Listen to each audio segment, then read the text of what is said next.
है, यहाँ पर मुसलमान भी है, यहाँ पर सिख भी है और यहाँ पर ईसाई भी है। सभी धर्मों के लोग हैं, पूरे भारत के लोग हैं। और जो लोग इस ऐसी षड्यंत्रकारी बातें कर रहे हैं वो इस आंदोलन को फेल करने का काम कर रहे हैं और वो अपनी मनुवादी सोच को जाया कर रहे हैं। गुंडों की सरकार है ये। और सही में अगर यहीं पे अगर कोई मुसलमान होता या कोई अदर नीची जाति के लोग होते, दलित समाज से होते, अब तक उसमें बुलडोजर चल चुका होता। वो इनकाउंटर भी हो चुका होता, मार भी दिया हो चुका। जैसे बीजेपी ज्वाइन करते हैं तो दबा के लूट बाजारी करो, दबा के रेप करो, आपको कुछ नहीं होएगा अगर आप बीजेपी ज्वाइन करो। बीजेपी कहती है, बीजेपी कहती है क्योंकि बीजेपी में जो भी है, जितने भी सांसद हैं वो दबा के में रेप कर रहे हैं मगर कुछ नहीं हो रहा उनका। यही अगर एक कोई आम आदमी पे अगर पोस्को लगी होती या मेरे पे पोस्को लगी होती तो मेरे को बिना इंक्वायरी के मेरे को जेल में डाल दिया जाता और कम से कम तो नहीं 2 साल तक मेरी कोई इंक्वायरी नहीं होती। अगर तुम्हारे अंदर में थोड़ी से भी आंखों में शर्म होता तो इन्हें निकाल के बाहर फेंक देता। तुम कहते कि इस देश के अंदर में हम अपनी पार्टी को लाए थे बेटी बचाओ और बेटी पढ़ाओ के नारे से, तो आज इस देश के अंदर में जितने भी बीजेपी का नेता है उसके अंदर में 90% नेता है जिसके पास ये रेपिस्ट का मुकदमा और सर पे टैग लगा हुआ है।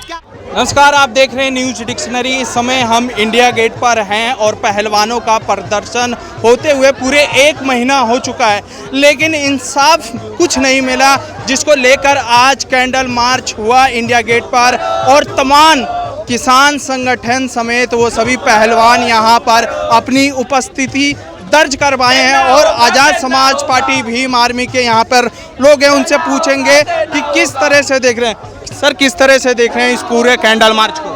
इस कैंडल मार्च को ऐसे देख रहे हैं कि आज पूरा भारत, पूरे लोग, सब जितने समूह के लोग हैं आज इस समर्थन को अपनी भागीदारी देने आए हैं और महिला पहलवानों को और देश के गौरव के साथ खड़े होने का काम किया है उन लोगों ने। और इस बहरी गूंगी सरकार को जवाब देने का काम किया है कि हम उस महिला पहलवान और देश के गौरव के साथ खड़े हुए हैं कि जब तक उनको न्याय नहीं मिलेगा तब तक हम ऐसे ही रोड पे कैंडल मार्च और ऐसे धरना प्रदर्शन करते रहेंगे। आज कैंडल मार्च में पूरा एक तरह से समझ लिए पूरा देश यहाँ पर आया, लेकिन वहीं सरकार के नेता MP बोलते हैं कि ये एक क्षेत्र का प्रदर्शन है, एक क्षेत्र के लोग हैं, जाट ही सिर्फ यहाँ प्रदर्शन कर रहे हैं। यहाँ हर समूह का लोग है। अगर आप बारी बारी सब लोगों से मिलेंगे तो यहाँ पर हिंदू भी है, यहाँ पर मुसलमान भी है, यहाँ पर सिख भी है और यहाँ पर ईसाई भी है। सभी धर्मों के लोग हैं, पूरे भारत के लोग हैं। और जो लोग इस ऐसी षड्यंत्रकारी बातें कर रहे हैं वो इस आंदोलन को फेल करने का काम कर रहे हैं और वो अपनी मनुवादी सोच को जाया कर रहे हैं कि यहाँ पर विशेष एक जाति के लिए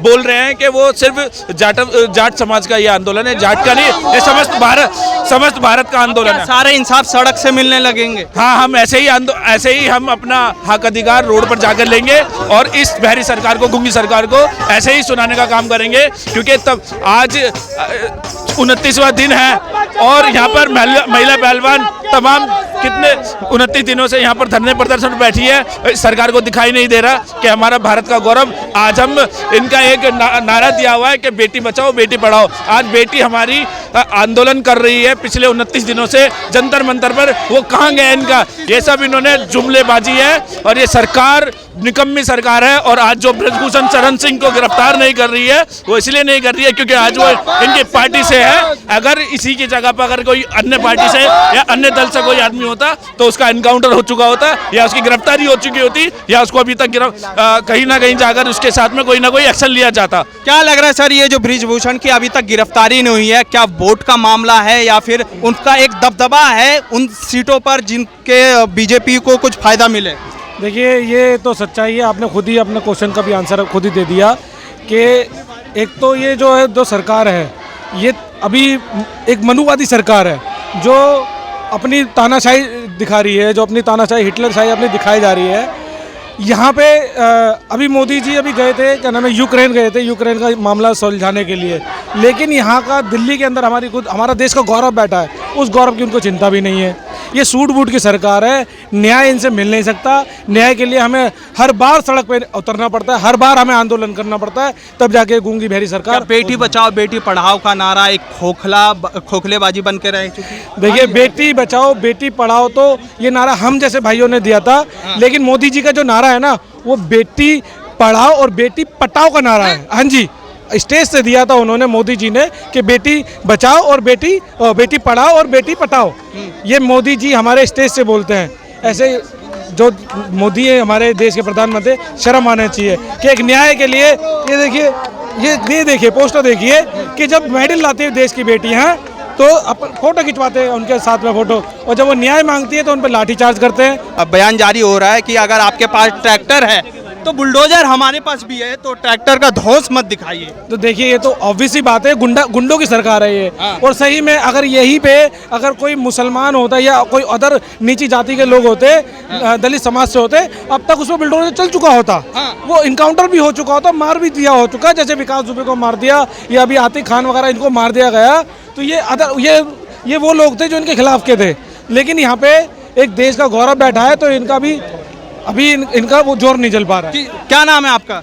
मेरा नाम त्रिलोक है।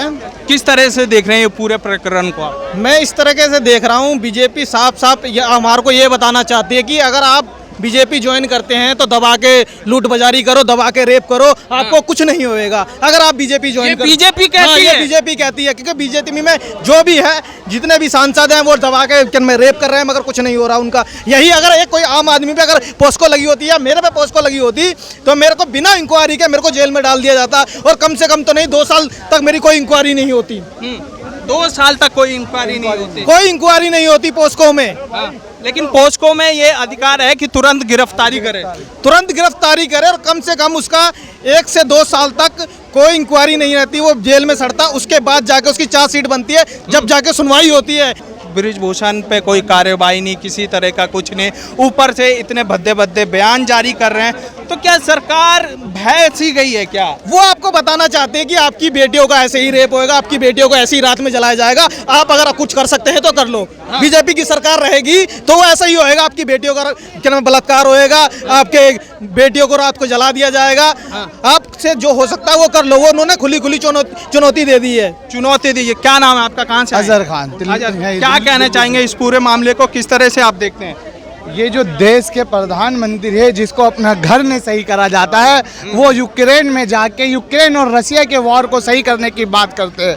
आज पिछले पूरे 1 महीना से आपने देखा होगा मणिपुर के लोग ऐसे जल रहे हैं। इस देश के अंदर में ऐसी हालात हो चुकी है। जब हम मणिपुर के हालात के बारे में जानकारी करेंगे और उसके बारे में जब आप पता करेंगे तो मणिपुर के लोगों के हालात ऐसा हो चुका है, जो पिछले 1 महीने से है वो अपने बचाव के लिए सरकार से भीख मांग रही है कि किसी तरीके से आप यहाँ पे आके हमारी रक्षा करें। इस देश के हालात तो नहीं बचाए चले, लेकिन हमारे देश के प्रधानमंत्री सिर्फ ये गोदी मीडिया, मैं गोदी मीडिया कहूँगा, ये गोदी मीडिया के फुटेज पाने के लिए और इस देश के हालात को भड़काने के लिए ये दिखाया जाता है कि यूक्रेन में जाके हमारे प्रधानमंत्री जेलेंस्की से मिलते। क्या फायदा मिलता है? क्या हमारे देश के अंदर में आग लग रही है, ये नहीं दिख रहा? क्या वहाँ पे बच्चे छोटे छोटे नहीं दिख रहे? इतने वीडियो रिलीज हो रहे हैं मणिपुर के, वहाँ की हालत नहीं दिख रही? हमारी देश की बेटी जब गोल्ड मेडल जीत के लाती है तो हमारे मोदी जी उन्हें लंच में इनवाइट करते हैं, उनके साथ डिनर करते हैं। लेकिन जब हमारी बेटी आज जंतर मंतर में बैठती है, 3 महीना 28 दिन से जब जंतर मंतर में बैठती है, जंतर मंतर में बैठने के बाद कैंडल मार्च करती है, तो हमारे देश के प्रधानमंत्री को नहीं दिखता? क्या ये हमारे देश की हालात हो गई है?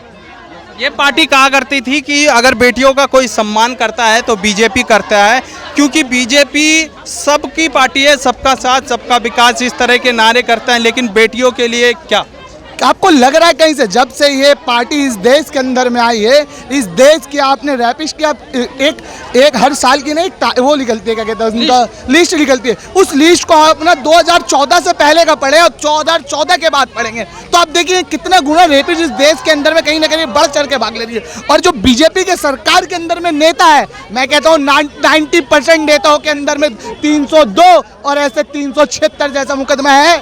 अगर तुम्हारे अंदर में थोड़ी से भी आंखों में शर्म होता तो इन्हें निकाल के बाहर फेंक देता। तुम कहते कि इस देश के अंदर में हम अपनी पार्टी को लाए थे बेटी बचाओ और बेटी पढ़ाओ के नारे से, तो आज इस देश के अंदर में जितने भी बीजेपी का नेता है उसके अंदर में 90% नेता है जिसके पास ये रैपिस्ट का मुकदमा और सर पे टैग लगा हुआ है। क्या आपको नहीं दिखता है?